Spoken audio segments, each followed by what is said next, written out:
Mark. And I'm Jerry. And we are the Military Collectibles Shop.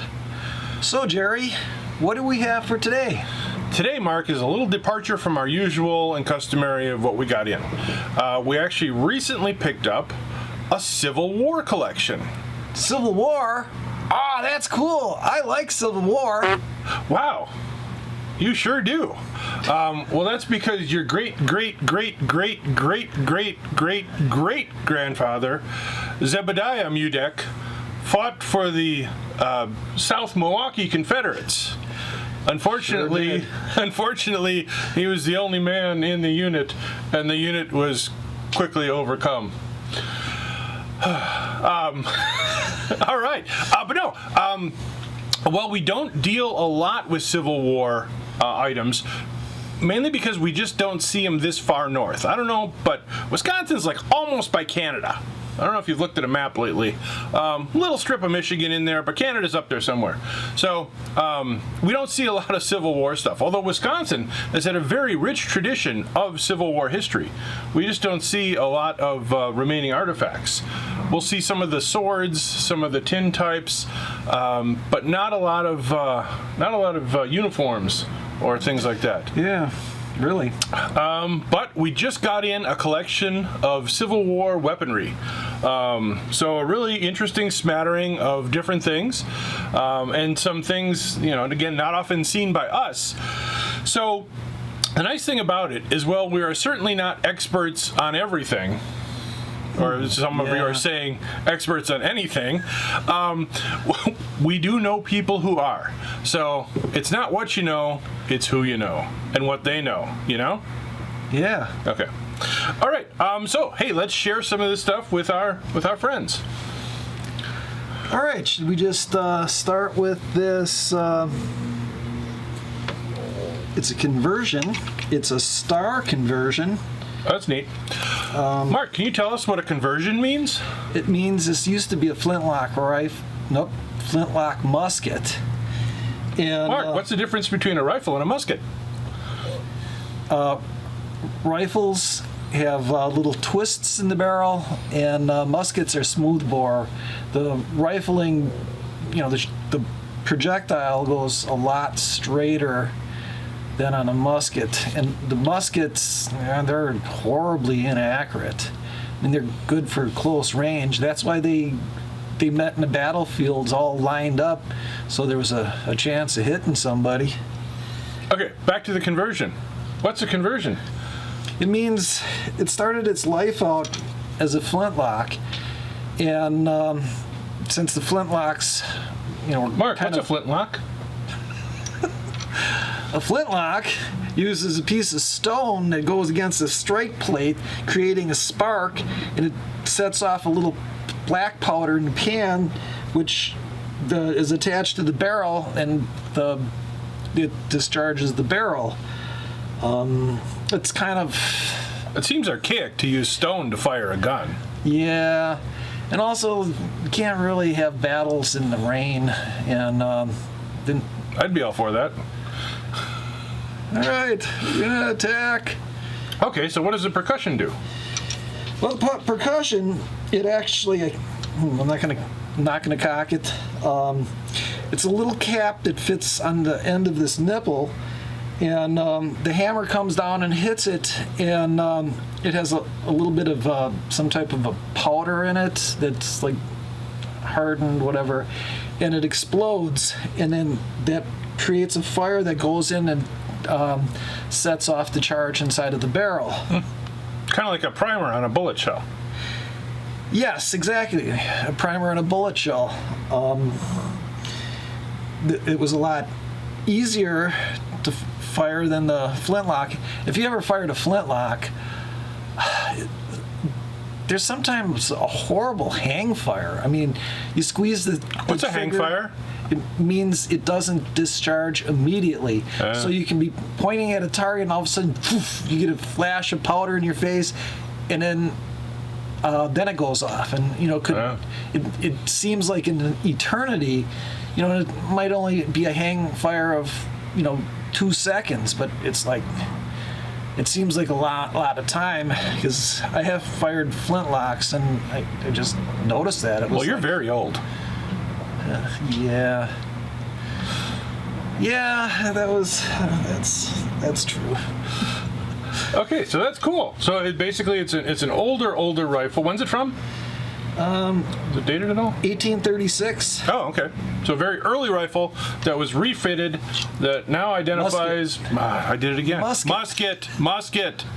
We're gonna get a lot of hate mail for this one. Yes. So it's now. So okay, that's neat. All right. All right. This one, I've been told, is very cool. It is a Confederate.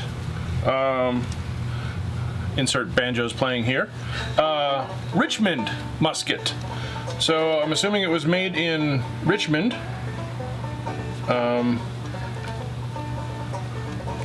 and it's actually marked CS. Look at that. 1864. So that's cool. I mean, not only do we I can't say Nazi. Not only don't we see a lot of Civil War stuff here, we rarely see anything Confederate. So this is really cool to be actually able to hold something like this, from 1864, from the Confederacy. So very cool. It's got some initials in it. I'm not sure if those are inspector marks or whatever, but just a very cool, very rare musket. All right. I guess we should stick in the same Era. What do we have here? It's a 1837 Springfield. Springfield. This is also a conversion. This was a flintlock at one time, and they converted it into percussion. This has got to be smooth bore, and it is. So it's a musket. Reusing the weapons. You think now with all the assault weapons and stuff, you would think that. Why would they reuse the old stuff? And I was like, everything costs money, and since you already had the barrels and, just convert them. Yeah, the rest of the technology didn't really change much. Yeah, it's just... And it almost seems like an easy conversion, Not that I'm a metallurgist. Well, actually, they replaced the tailpiece on here. You can see that. Oh, yeah, look at that. Learning something new every day. So that's cool. All right. This one is an 1862 Enfield. Now, Mark, weren't the Enfields made by the British? Yes, they were. But who were they fighting in the Civil War? I think the United States. I think they sold enough muskets for both sides. So they were supplying weapons for both sides. That's nice of them. And we'll get you back for that. I think they also wanted to weaken the United States and hope the Confederacy would win, so then they'd have less of a power. So they could reimpose their T-tax. Yeah, that's it. So then when they invaded us again, we'd be a nation divided. Yeah, not like now. Okay. Yes. Not this one? Yeah. You don't want to skip an age. All right. This is a 1844 Springfield conversion. You can't really see the... Oh yeah, a little bit, where the tailpiece. The tailpiece was replaced. Yeah, I'm learning. Yes. And never stop learning. And this too is a musket. There's some. Oh, that's neat. Initials: George Washington, Harvard. I don't know. That's what I think. Yeah. Something like that, but. Yeah, just the thought of all those guys standing in rows and actually standing while the other guys are shooting at you too. I'd be the guy that was just laying there trying to shoot from the ground. Well, yeah, exactly. Hey, that's not sporting. Don't do that. Well, I've never actually shot a musket. I have shot paintball, and I would think that with the trajectory of paintballs, it was very similar to what a musket would shoot. And the one time we went paintballing, I tried to get the guys I was with to actually stand and do 2 picket lines, and just try to see what would happen. But nobody was up for it. Everybody quickly hid behind some tires or inflatable objects and shot me. Yeah, isn't that cool? Right. Okay. This is it the last? Well, why don't we do those? Oh, well. Is that still of the era? Okay, no. Okay, we'll do the. Trying to keep things straight for our viewers. You better take this one first. That's 1851. Okay. This is an 1851. Where have I heard that before? 1851 Colt Navy from 1863. Wow, what a little trigger thing. My fat ass finger barely fits in there. It's a good thing I wasn't in the Navy. Kind of a heavy one too. Not as heavy as some of them, I would imagine, but. Okay, we have a new model Army Remington, 1860. It was an improvement. If you notice, this frame, it's open on the cylinder and the top, and this one's a solid piece. Sure, more traditional. These can actually like bend a little bit. Oh. And yeah, because you'd almost have a weak point at some point because there's less of a sure. And kind of the weird thing on this one is if you cock it, the sight groove. The rear sight is on the hammer. So I can't aim until I'm cocked. Yeah, you can't. Oh. So these are really cool, and they feel awkward in your hand. It's a big gun. It doesn't have that Luger thing going for it. I'll give you that. All right, moving along. This one, it's a carbine, but it's a 1884 trapdoor carbine, and I believe was used at the Little Bighorn. Right. This has the correct carbine sight with a C on it for carbine, and it's the trapdoor.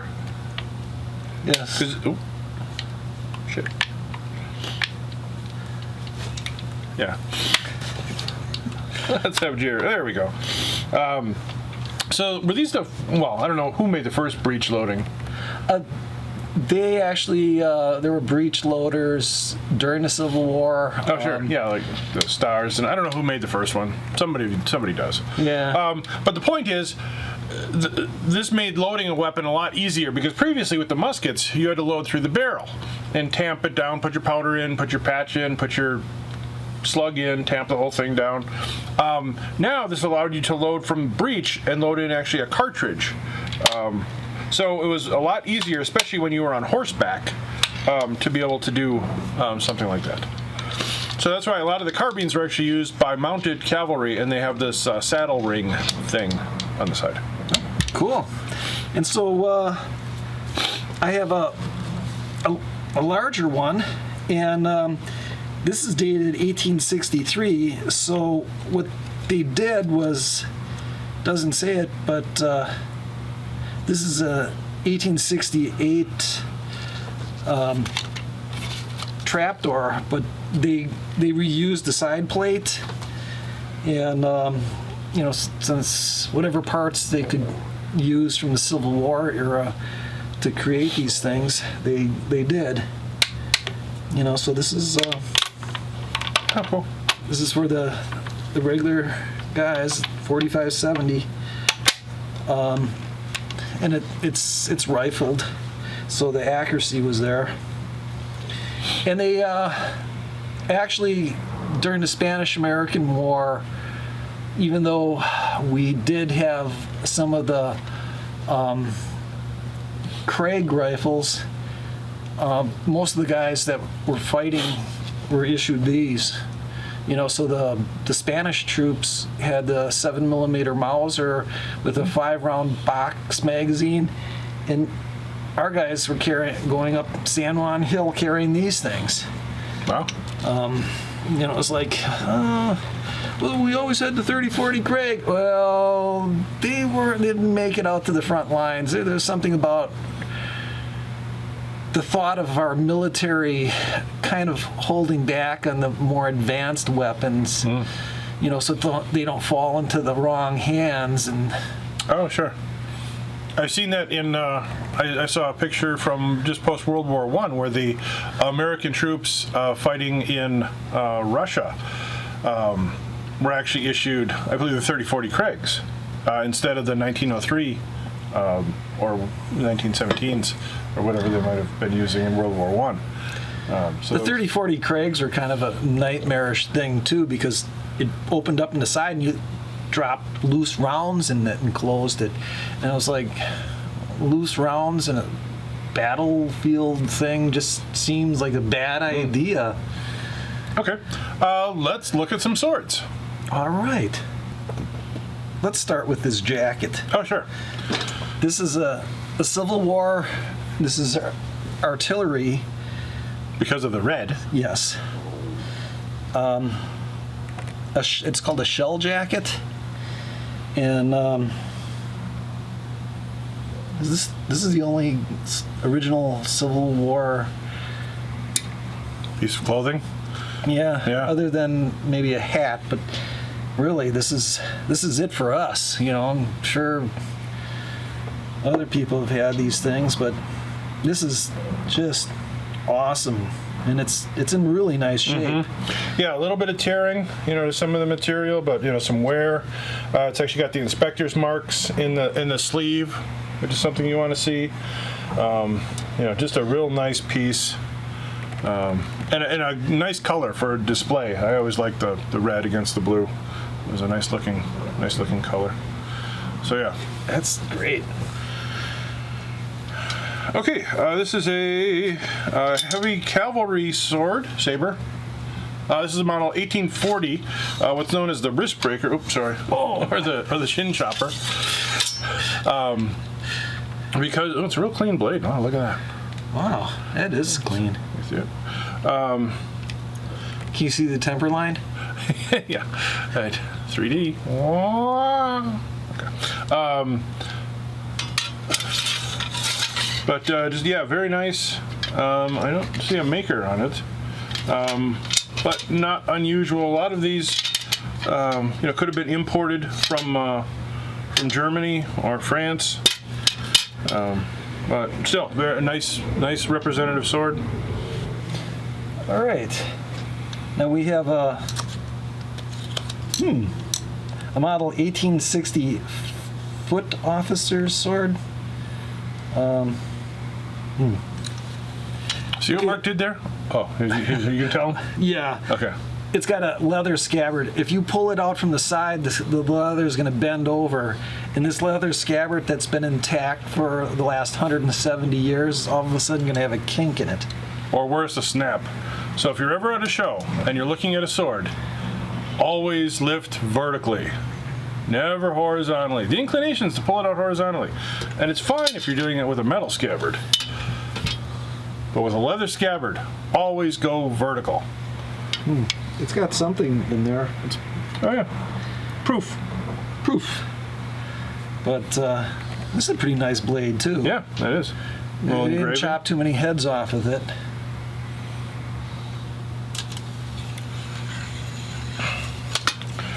All right, so this is an 1840 NCO. What's neat about this one? Wait, why is Jerry doing it horizontally? Ah, good question. This one is actually the only manufacturer of these that made these with a metal scabbard. It was an Emerson. Everybody else used the leather scabbards. So again, you always want to lift them vertically, but this one just happens to be a metal scabbard.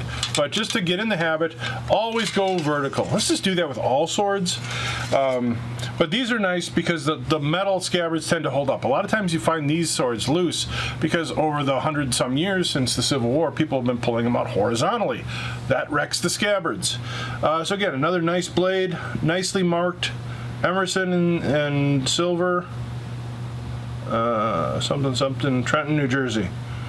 1863. So nice wartime years. Collectors generally like the early war years better than the later war years.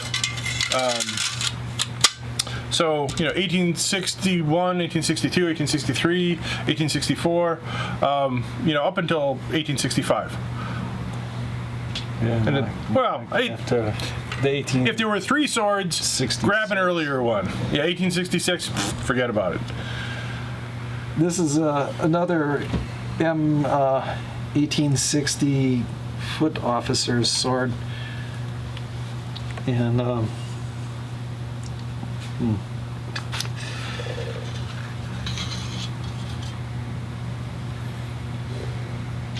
A nice engraved blade. yeah, this blade is real nice too.